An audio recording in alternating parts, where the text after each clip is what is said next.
कैलाश पर्वत का दिव्य शिखर। कौन कैलाश? जहां भगवान शिव और मां पार्वती जी का सदैव वास है। कब कब वास है? बोलिए, सदैव वास है। ये नहीं कि खाली सावने भर बाबा कैलाश में रहते हैं, सदैव वास है कैलाश पर। आपको बताऊं, उस कैलाश पर एक विशाल बट वृक्ष है। बट यानी बरगद।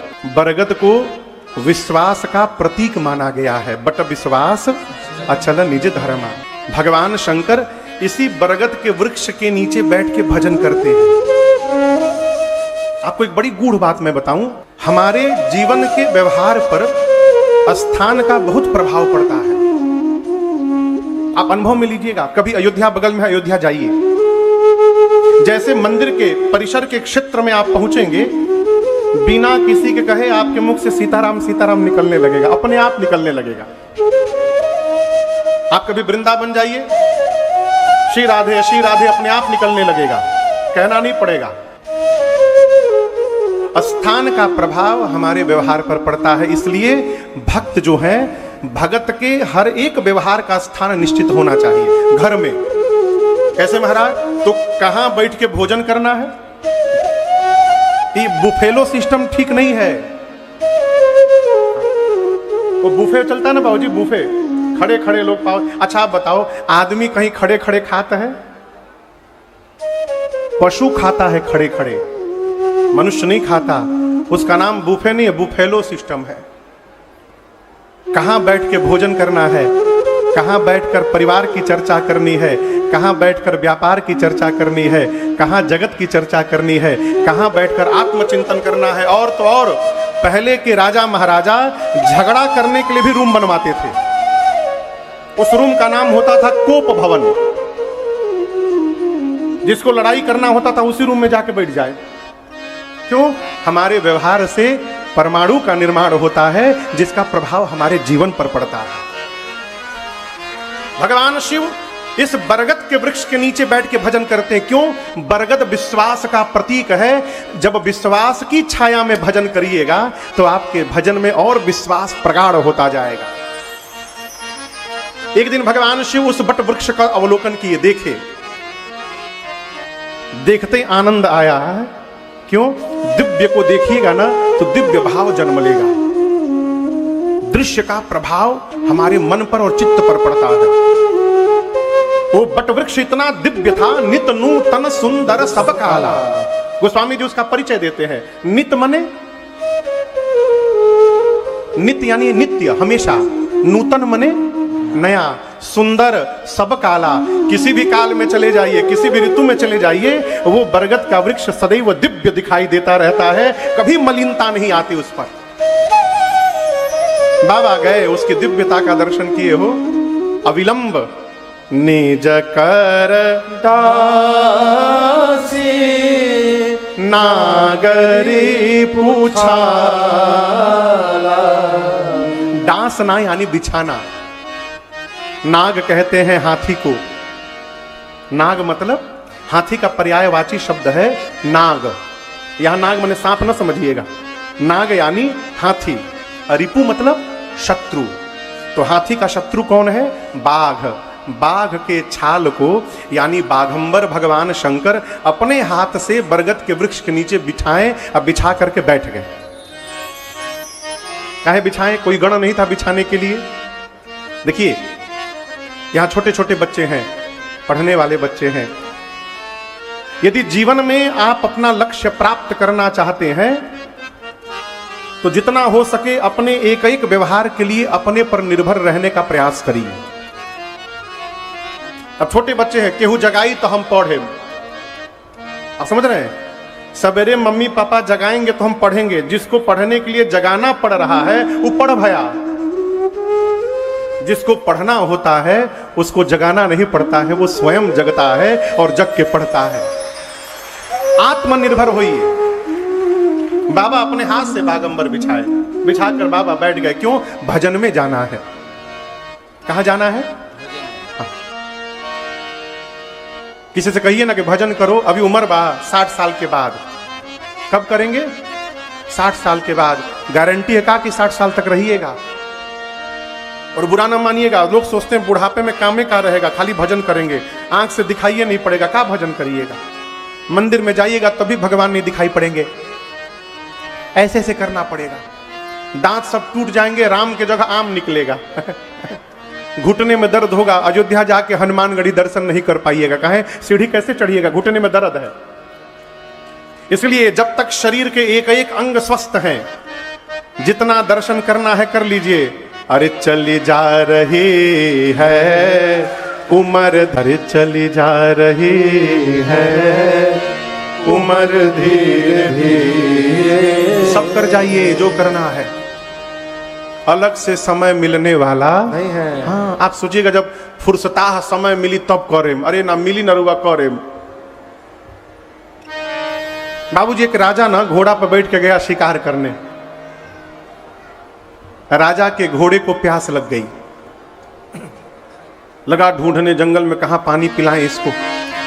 जंगल से बाहर निकला तो एक किसान अपने खेत में पानी भेजने के लिए पहले के समय में रहट घूमता था, पता नहीं यहां क्या बोलते हैं, वो गोल गोल घूमता था और पानी निकलता रहा था, उसको रहट बोलते हैं हमारे यहाँ। तो वो जैसे एक सर्किल पूरा करता था, खट से आवाज निकलती थी, वो लड़ता था तो खट बजता था। राजा घोड़े पर बैठा किसान के पास जाकर बोला, किसान मेरे घोड़े को पानी पीना है। किसान ने कहा, सरकार पानी पर किसका अधिकार है, जितना हमारा है उतना आपका है, उतना घोड़े का है, कहिए घोड़ा पानी पी ले। और रहट घूम रहा है, पानी निकल रहा है उसमें से। जैसे घोड़ा पानी पीने गया वो रहट घूमा और जैसे खट की आवाज आई घोड़ा बिदुक जाए, वो पीने जाए तब तक खट बज जाए और घोड़ा पीछे भाग जाए। राजा ने किसान से कहा, ये खटखट की आवाज बंद करो। किसान हाथ जोड़कर बोला, सरकार खटखट बंद होगा ना तो पानी भी बंद हो जाएगा। यदि आपके घोड़े को पानी पीना है तो इस खटखट में ही पीना होगा। उसी प्रकार यदि आपको भजन करना है तो इस जीवन के खटखट में ही करना पड़ेगा, अलग से टाइम मिलने वाला नहीं है, अलग से टाइम नहीं मिलेगा। भगवान शंकर बरगद के वृक्ष के नीचे विराजमान हुए, परम शांत होकर के। हमिंग आ रही है, गूंज रही है आवाज थोड़ी। बाबा कैसे लग रहे हैं, बैठे सोहा कामरी पुकैसे। यहां बड़ी अच्छी बात, गोस्वामी जी ने शंकर भगवान का नाम शिव नहीं रखा, भोला नहीं रखा, शंकर नहीं रखा, महादेव नहीं रखा, त्रिपुरारी नहीं रखा, कामारी नहीं, क्या रखा, काम रिपु। क्या कहा, काम के शत्रु भगवान शिव बैठे तो कैसे लग रहे हैं, धरे शरीर शांत रस जैसे। ऐसा लग रहा है कि मानिए शांत रस ने अवतार लेकर के आसन जमा लिया हो, परम शांत। और शंकर जी शांत होकर नहीं बैठे हैं, काम रिपु शांत होकर के बैठे हैं। गोस्वामी जी कहते हैं, कौन बैठा है, बोलिए, काम रिपु। देखिए, जीवन में जब तक कामनाओं पर कंट्रोल नहीं लगाया जाएगा तब तक शांति मिलने वाली नहीं है। ये कामनाएं बड़ी अद्भुत हैं। पीछे वाला परेशान है, बिचवा में काहे नहीं बैठ जा रहे हैं। जो बीच में बैठा है वो आगे में बैठने के लिए परेशान है, जो आगे बैठा है वो सोफा पर बैठने के लिए परेशान है। और जो सोफा पर, हम आप लोग को नहीं बोल रहे हैं, मतलब ऐसे कह रहे हैं, सोफा पर जो बैठा है, एक बार हम मंच के ऊपर चढ़ी जाते तो आनंद आ जाता। जो पंडाल के बाहर है घुसने के लिए तिकड़म लगाए पड़ा है। आप दर्शन करिए, जो जहां है वही परेशान। क्यों परेशान है, ये कामनाएं परेशान करके रखी हैं। और यदि आप वर्तमान स्थिति को स्वीकार कर लीजिए तो जो पीछे खड़े होकर कथा सुन रहे हैं वो भी परमानंद को प्राप्त कर सकते हैं। कामनाओं बिनु संतोष न काम न साही, काम अछत सुख सपने होना है, बात है। मानस में बाबा कहते हैं, जब तक संतुष्ट नहीं होइएगा तब तक कामनाएं समाप्त नहीं होंगी। और मैं आपको एक निवेदन करूं, संतुष्ट होने का अर्थ यह नहीं है कि कर्म को बंद कर दिया जाए। कर्म करते रहिए, लेकिन वर्तमान में संतुष्ट रहिए। होता क्या है, जो मिला है हम उसमें संतुष्ट नहीं हो पा रहे हैं, और जो आगे मिलने वाला है उसकी आज ही कल्पना करके रो रहे हैं। तो जो मिला है उसका सुख तो गया। हमारे एक चाचा है भोजपुरी में, उनका पद है, हम 2 लाइन सुनाते हैं, समझ में आएगा ना आप लोग को। हाँ। अरे करब उहे पैबा, कमैब उहे खैबा, दोसरा के देख के अनेरे ललचैबा। आदमी जब पंगत में खाता है ना तो बार बार अगल बगल वाले की थाली देखता है, कहीं हमरा में कोनो आइटम कम तो नहीं आ गया है। बाबूजी, अरे करब उहे पैबा, कमैब उहे खैबा। समझ रहे हैं ना आप लोग? नहीं समझ में आ रहा है? आ रहा है।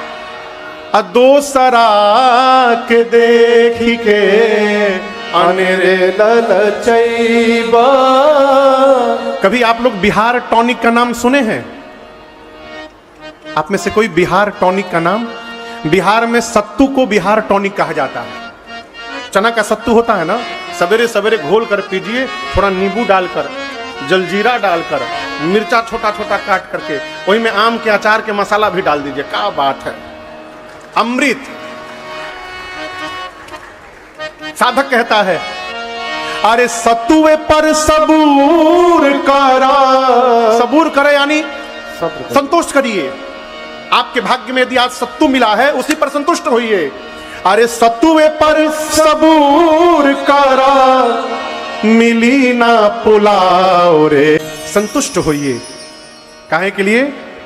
जो प्राप्त है वो पर्याप्त है। ये सूत्र है, जो प्राप्त है वो पर्याप्त है। बाबूजी, कोई अंत नहीं है। देखिए, आपको कोई संतुष्ट नहीं कर सकता है। कब तक?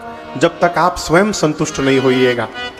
और बिना संतुष्ट हुए कामनाएं समाप्त नहीं होंगी, और जब तक कामनाएं नहीं समाप्त होंगी, सपने में भी सुख प्राप्त होने वाला नहीं है।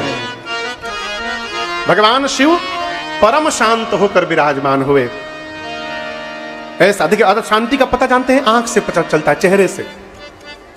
कई लोग 24 घंटे कहीं मोड में रहते हैं। ये धनुष बाण बना रहता है हमेशा। ये जो खींच के आप आईफिल टावर बनाए हैं, इसको थोड़ा नीचे ले आइए, यहां से उतार करके इसको यहां पर ले आइए। ये हमारी शांति को दर्शाता है जीवन की। झूठे टेंशन पाले हैं, हम सब ठीक कर देंगे। ब्रह्मा है कहा, आप ठीक कर दीजिएगा? ठीक करिए मत, ठीक रहिए। जिसको ठीक होना है वो आपको देखकर अपने आप ठीक हो जाएगा। आप ठीक न करिए। सवेरे सवेरे उठ के सरकार हंटर लेके पूरा घर को डांटना आदमी शुरू करता है। अरे अपन बीपी काहे बढ़ा रहे हैं? आनंद में रहिए अपने। जिसको बनना होगा स्वयं बनेगा।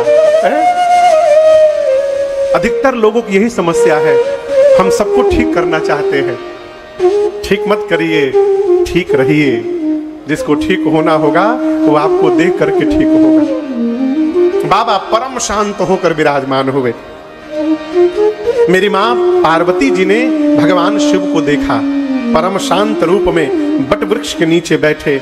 मेरी मां पार्वती भल अवसर जान। मेरी मां पार्वती जी दौड़कर भगवान शिव के पास गई। बाबा ने मैया का आदर किया है। क्या किया है? आदर। और आदर करके भगवान शिव ने मेरी मां को बामांग में स्थान दिया। बाम भाग आसन हर। कल सती जी को शंकर जी कहां बिठाए थे? भुलाए गए आप लोग? दाएं की बाएं? कई लोग बाएं बोलत है, कई लोग दाएं, कई लोग आगे। तीन ही तो है, कौनों लही जाए। आगे बिठाया। कहां बिठाया? आगे बिठाया था। पत्नी का स्थान सामने नहीं है, बाम भाग में है। आपको एक बात बताऊं, बड़ी गूढ़ बात। पुलक बाबू, पहली बार विधायक बनने में जो खुशी नहीं मिलती, वो एक बार विधायक बन के हार जाने के बाद जब दूसरी बार विधायक बनते हैं तब मिलती है। हाँ जी, खोया हुआ स्थान जीवन में दोबारा प्राप्त हो जाए, उसकी कल्पना कोई नहीं कर सकता आनंद की। मेरी मां भगवान शिव के वामांग में विराजमान हुई, पूरब जन्म कथा चित आई। पिछले जन्म की कथा चित्त में आ गई। क्या? पिछले जन्म में शिव जी ने मुझे सन्मुख बिठाया था, आज बाबा ने फिर से वामांग में स्थान प्रदान किया। मां गदगद हो गई हो। शंकर भगवान ने पूछा कि देवी, आप कुछ कहना चाह रही हैं? मां ने कहा, प्रभु इस जन्म से नहीं, मैं तो पिछले जन्म से कहना चाह रही थी, परंतु जितना सुंदर अवसर आज प्राप्त हुआ है कभी मिला नहीं था मुझे।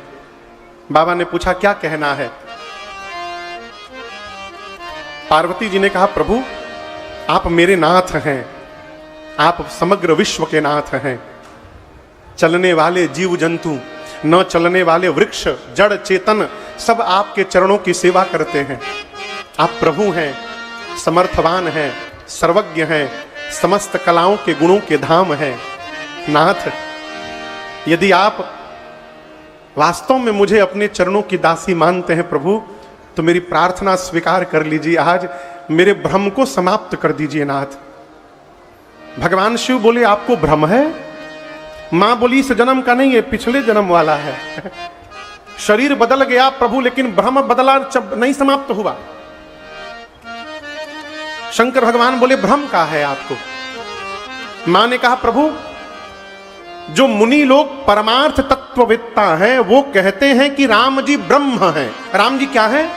जोर से बोलिए, ब्रह्म हैं।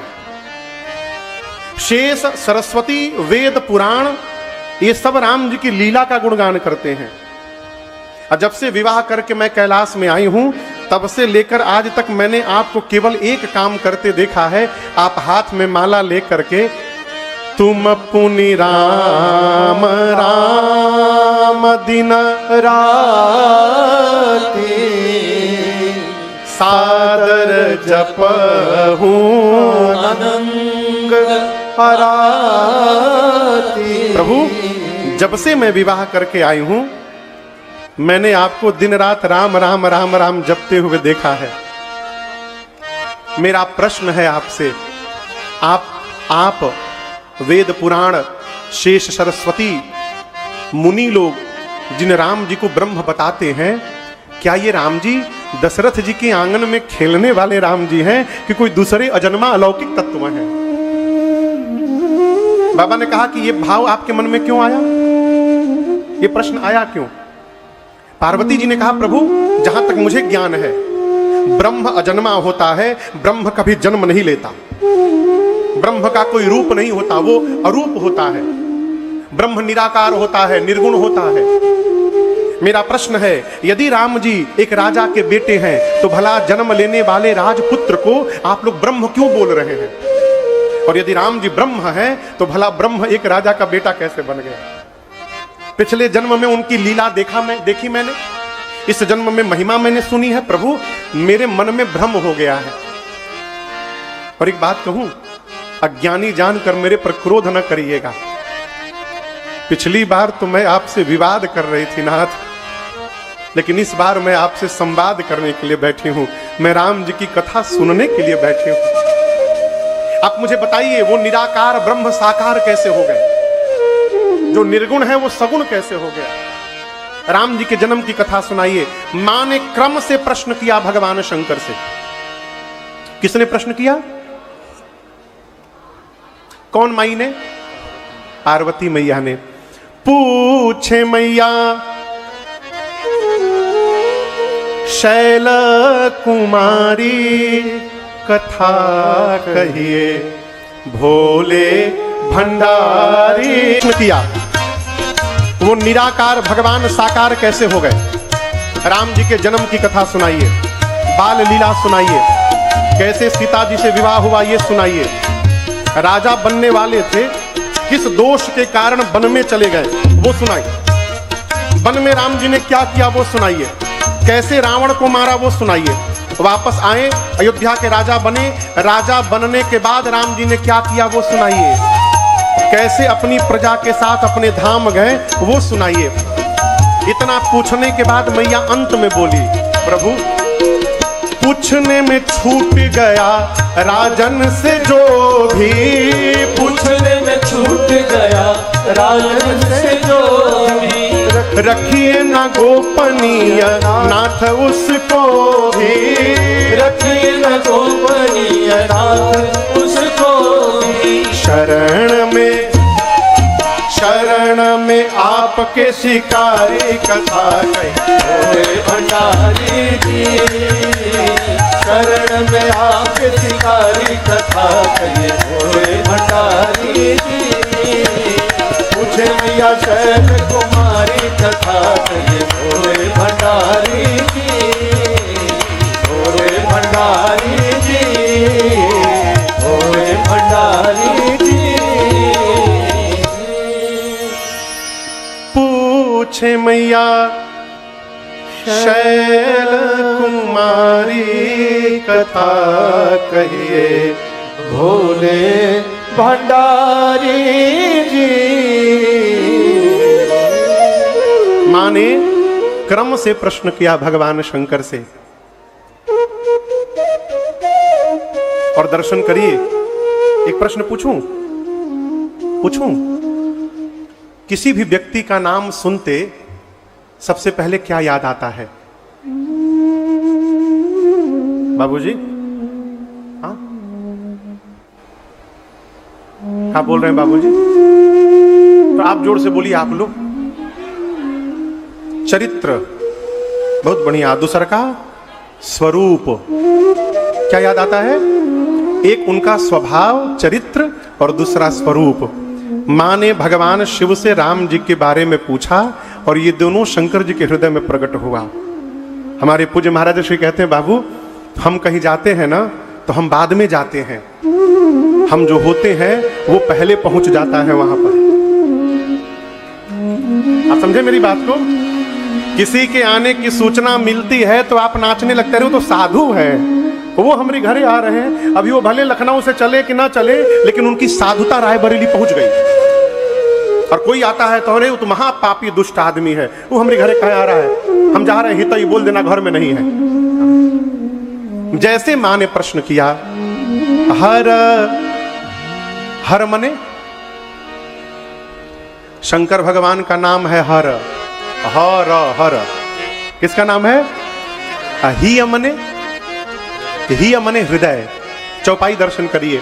हर ही राम चरित सब आए। भगवान शिव के हृदय में पूरा का पूरा रामचरित्र अवतार ले लिया। जैसे हृदय में रामचरित्र आया, प्रेम पुलक लोचन जल छाए। एक एक रोंगटे खड़े हो गए बाबूजी, नेत्र से झरझर अश्रु निकल पड़ा भगवान शिव के। और इतने में नहीं रुके, श्री रघुनाथ रूप उर आवा। श्री रघुनाथ जी भगवान शिव के हृदय में प्रकट हो गए। बाबा ने देखा, परमानंद अमित सुख पावा। जैसे हृदय में भगवान शिव को राम जी दिखाई पड़े, बाबा तुरंत ध्यान में चले गए। कहां चले गए? जोर से बोलिए। ध्यान में 48 मिनट शंकर जी ध्यान में रहे। मगन ध्यान रस दंड जुग। आप में से कौन कौन ध्यान लगा लेता है?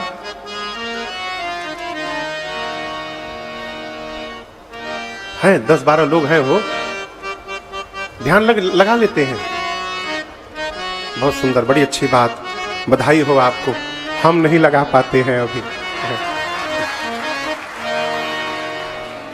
लेकिन हम आपको एक बात बताएं, आंख बंद करके बैठ जाना ये ध्यान नहीं है।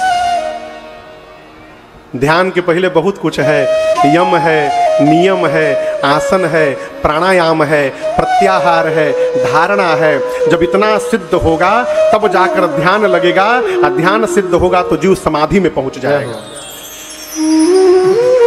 ये आसान न समझिए। एक आसन पर यदि आप आधी घंटा बैठ नहीं पा रहे हैं पालथी मार करके, ध्यान लग जाएगा। घड़ी देख के ध्यान लगेगा। आदमी ध्यान लगाता है, ध्यान लगा हुआ है, 5 मिनट और, ये क्या है वो? हम आपको एक बड़ी गूढ़ बात बताएं, बोलूं? आंखें खुली रहती हैं तो मन कम भागता है। आंख बंद करके भगवान के सामने बैठ जाइए ना तो मनवा और भागता है। आप इसको अनुभव करिएगा। आंख खोल करके पूजा करिए, मन कम इधर उधर भागेगा। आंख बंद करके बैठिए, फिर देखिए मन को, कभी लखनऊ पहुंचेगा, कब काशी पहुंचा है, कब बंबई पहुंचा है? ध्यान को हलवा पूड़ी ना बनाइए, बहुत कठिन है ध्यान लगना। ध्यान लगने के बाद जीव आएगा नहीं जल्दी वापस, कहिए घंटों पड़ा हुआ है उसी परिस्थिति में। भगवान शंकर 48 मिनट में बाहर आए। क्यों आ गए? डर के मारे। अब ध्यान के बाद सरकार केवल समाधि बची है, बाबा सीधे ध्यान में एंट्री मारे हैं। अब शंकर जी मन में सोचे कि यदि कहीं ध्यान से मैं समाधि में चला गया तो पिछली बार गया तो 87,000 वर्ष बाद लौटा था, अब फिर चला गया, कहिया लौटूंगा कोई पता नहीं, इसलिए बाबा 48 मिनट में ही बाहर आ गए। क्यों? यदि बाहर नहीं आऊंगा तो पार्वती को राम कथा कौन सुनाएगा? और यदि शंकर जी उस दिन राम कथा नहीं सुनाए होते तो आज राजन आपको कैसे राम जी की कथा यहां सुना पाते? बाबा ध्यान से बाहर आए और मां से क्या बोले? देवी, कल्पना करिए आप लोग अपने घर में बिस्तर पर सोए हैं, लाइट चली गई, अंधेरा हो गया कमरे में, आप बिस्तर से पांव नीचे रखें, नीचे एक मोटी रस्सी पड़ी है और उसी रस्सी पर अंधेरे में पांव चला जाए, क्या लगेगा? क्या लगेगा बोलिए? सांप लगेगा ना? क्या वो सांप है? लेकिन प्रकाश के अभाव में वो रस्सी ही सर्प दिखाई पड़ेगा, है नहीं, सत्य नहीं है, लेकिन प्रकाश के अभाव में वो सत्य दिखाई दे रहा है। मां बोली हाँ प्रभु सत्य बोला आपने। शंकर जी बोले देवी, उसी प्रकार मेरे राम जी वो प्रकाश हैं जिनको जाने बिना ये झूठा संसार ही सत्य दिखाई पड़ता है, लेकिन ये सत्य है नहीं, ये सही है नहीं बाबूजी, सब झूठ है, लेकिन सत्य दिखाई पड़ता है। कैसे? जो भगवान को नहीं जाना। अब भगवान को जाने के बाद ये हिरा जाता है। शंकर जी कहते हैं जे ही जाने जग जाए हेराए। राम जी को जान लेने के बाद ये जगत हिरा जाएगा। क्या हो जाएगा?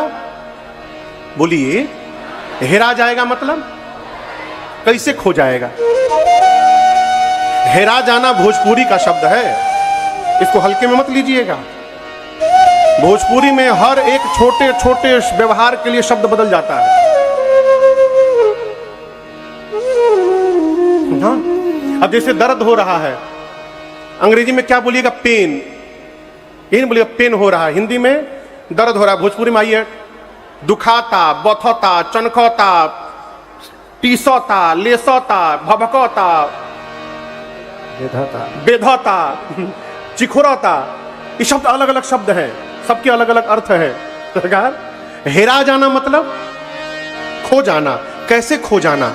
है पास में ही लेकिन दिखाई न दे, इस प्रकार कोई वस्तु खो जाए उसको कहते हैं हेरा जाना। है पास में लेकिन दिखाई न दे। अब आप कहिएगा महाराज पास में रहेगा तो दिखाई क्यों नहीं देगा? पंडित जी को देख रहे हैं, पंडित जी को दूसरे नंबर पर बैठे हैं, ये चश्मा लगाते हैं, देखिए लगा लिए, 3 घंटा के कथा में 100 बार लगाते हैं, 100 बार निकालते हैं। एक दिन ही अपन चश्मा खोपड़ी में लगा लिए थे, अब भूल गए थे कि हम खोपड़ी पे लगाए हैं और ढूंढ रहे हैं। पूरा बक्सा, बेड, इधर उधर सब देख रहे हैं, लेकिन कोई बता नहीं रहा था कि खोपड़िए पर है चश्मा। घंटों खोजे, ये क्या है पास में लेकिन दिखाई नहीं दे रहा है। इस प्रकार कोई वस्तु गुम हो जाए उसको कहते हैं हेरा जाना। राम जी को जान लेने के बाद ये जगत हेरा जाएगा, अर्थात हम रहेंगे जगत में ही लेकिन हमको जगत नहीं दिखाई देगा। जहां देखिएगा परमात्मा दिखाई पड़ेंगे। ये है भगवान को जानना, ये भगवान को जानना बाबूजी। और आपको एक और बात बताऊं, भगवान को जानना हमारे बस की बातें नहीं है। ये मैं नहीं बोल रहा हूं, ये मानस में वाल्मीकि ऋषि ने राम जी से कहा है। राम जी को किसी भी प्रकार से जाना नहीं जा सकता, न पूजा करके, न किताब पढ़ के, न यज्ञ करके, किसी भी प्रकार से। भगवान को कौन जान पाएगा? तो जिसको भगवान जनवाना चाहेंगे वही भगवान को जान पाएगा। सरकार सोई जान नहीं जही देव जन आए। अब प्रश्न उठेगा भगवान किसको जनवाएंगे? तो भगवान का जिस पर मन हो जाए, जो भगवान के नियम के अनुसार जी रहा है, भगवान की मर्यादा में जी रहा है, एक ना एक दिन भगवान उसको अवश्य जनवा देंगे, इसमें कोई संशय नहीं है। ऐ लक्ष्मण भैया राम जी को नहीं जान पाए, लक्ष्मण हो यह मरम न जाना। उन्हीं लक्ष्मण जी के सामने नाव चलाने वाले केवट जी बोल रहे हैं कि कहा तुम्हारा मरम मैं जाना। आप दर्शन करिए, साथ में जन्म लेने वाले लक्ष्मण जी नहीं जान पाए, नाव चलाने वाला केवट कही रहे कि मैं जानता हूं आपको। कैसे जान गए हो? राम जी जनवा दिए इसलिए जान गए। भगवान की मर्यादा में रहिए, भगवान सबको देख रहे हैं। अरे नजरिया घूमेला हो, नजरिया घूमेला। समझ में आ रहा है ना? अरे नजरिया घूमेला हो, नजरिया घूमेला। हरदम भगतन उपरा प्रभु जी के नजरिया घूमेला। हरदम भगतन उपरा प्रभु जी, हरदम भगतन उपरा प्रभु जी, हरदम भगतन उपरा प्रभु जी। अरे नजरिया घूमेला, हरदम भगतन उपरा प्रभु जी के। भगवान शिव मां के सन्मुख कथा सुनाने के पहले मंगलाचरण किए, और मंगलाचरण करने के बाद बाबा मां पार्वती को धन्यवाद दिए। क्या बोले? धन्य धन्य गिरिराज कुमारी, तुम समान नहीं को पुकार। देखिए, जीवन में जिसके कारण भगवान याद आवे उस जीव को थैंक यू बोला करिए। शबरी मैया को जब राम जी दिखाई पड़े थे ना, तो राम जी को देखने के बाद शबरी मैया को राम जी की याद नहीं आई थी। किसकी याद आई थी? गुरु जी की याद आई थी। शबरी देखी राम गृह आए, मुनि के बचन समुझी जिय भाई। हम तो कहते हैं कि यदि किसी के सताने से भी भगवान याद आ रहे हैं तो सताने वाले को भी धन्यवाद दीजिए। यदि आप हमको न सताते तो भगवान कैसे याद आते? भारत में 2 महापुरुष हुए। महाराष्ट्र में पंढरपुर में भगवान विट्ठल का मंदिर है, आप में से कई लोग गए भी होंगे। अद्भुत स्थान है, तीर्थ है। तो दोनों महापुरुष, दोनों भगवान के परम भक्त। लेकिन विडंबना देखिए, एक की पत्नी भक्ता थी, भगवान की परम भक्त, और दूसरे की पत्नी तो दैव की अवतार थी, परम करकसा, खाली झगड़ा करे, चिल्लाए। दोनों महापुरुष एक साथ भगवान के मंदिर में पहुंचे। अच्छा आप बताओ, किस भगत को हंसना चाहिए, नाचना चाहिए? बोलिए। जिसकी पत्नी, कोई नहीं बोल रहा है। जिसकी पत्नी भक्त है उसको नाचना चाहिए, और जिसकी पत्नी करकसा है उसको रोना चाहिए। लेकिन आप दर्शन करिए, दोनों महापुरुष एक साथ पहुंचे। जिनकी पत्नी भक्त थी, उन्होंने भगवान विट्ठल से कहा, प्रभु आपकी बड़ी कृपा नाथ, आपकी इतनी कृपा नाथ, आपने ऐसी पत्नी दिया है जो स्वयं भी भजन करती है और मुझसे भी भजन करवाती है नाथ, आपने मेरा उद्धार कर दिया, बड़ी कृपा। अब इस न्याय से बगल वाले को रोना चाहिए, लेकिन बगल वाले भगत जी और जोर जोर से नाच कर बोले, प्रभु आपकी मेरे पर बड़ी कृपा, आपने बड़ी कृपा की, करकसा पत्नी दे दी प्रभु। यदि वो मीठा बोलती तो मैं तो उसी में फंस के रह जाता, वो कड़ुआ बोलती है इसलिए मेरा मन उससे निकल करके और आपके चरणों में लग गया है। प्रभु आपकी बड़ी कृपा मेरे पर है। मैं क्यों सुना रहा हूं? धन्यवाद कहिए। कलिकाल में जो भगवत कथा की रचना बनाए वो जीव धन्यवाद का पात्र है। मैं भैया पुलक त्रिपाठी जी को, प्रणव त्रिपाठी जी को, पूरे परिवार को बहुत बहुत धन्यवाद देना चाहता हूं। आपने मुझे रायबरेली में कथा गाने का अवसर दिया, बहुत बहुत धन्यवाद। बाबा ने कहा देवी धन्य धन्य, आज आपने मेरे पर जो उपकार किया है ऐसा उपकार किसी ने नहीं किया देवी।